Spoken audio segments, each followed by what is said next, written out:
Now when I ordered the shifters, they actually came with a handlebar. They came with a Cannondale handlebar, which looks like this. And the handlebar was a lot nicer than I thought it was going to be. Feels very lightweight, and it's got a really nice compact drop. So if I was to use that bar, it would sit like this.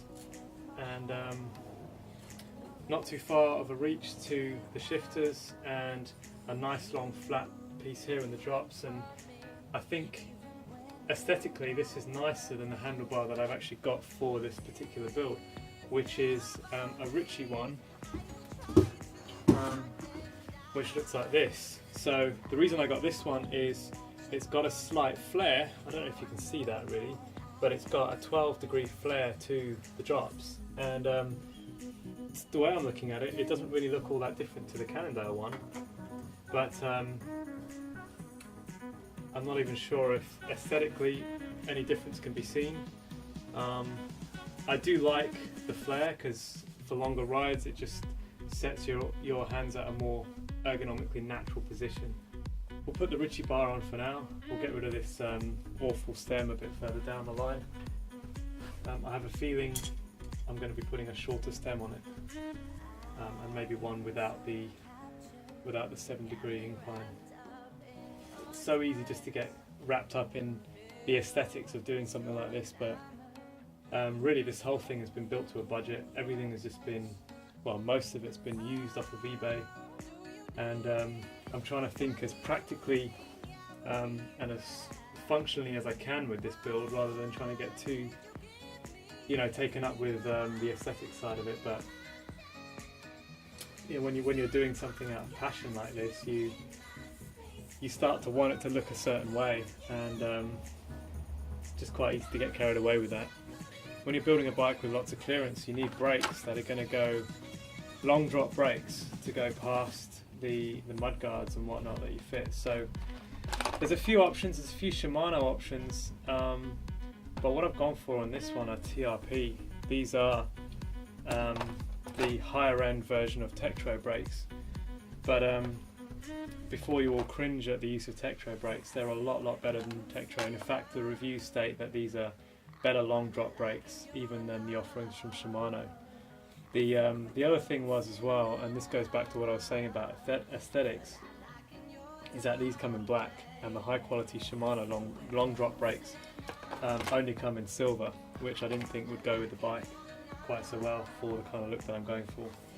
That being said, the cranks are silver, so things probably aren't going to match up in the end, but these look pretty good. And I've got these brand new as well, so I'll be able to do a proper review on these TRP long drop brakes. Let's have a go at fitting them. Right, so we've got the brake fixture in, and there's a couple of little washers we've got to locate in the back here. We'll go and get the wheels and centre this up properly. We'll just get the rear ones loosely into place as well, and then we'll get the wheels and tighten them into place. So I want to show you the wheels that I've got for this build. They're made by a company called Wheelsmith, and these are they. Completely black, no stickers, and it's come with a Campy free hub body on there, but I've got a Shimano one on order so that I can run a massive cassette, and they are definitely the best wheels I've ever had. They feel pretty light, and I'm just about to weigh them. So the weight of the wheels is 1510 grams, 1.5 kilos for the wheels, which is disproportionately light compared to the rest of the bike, but hey, it'll be unique.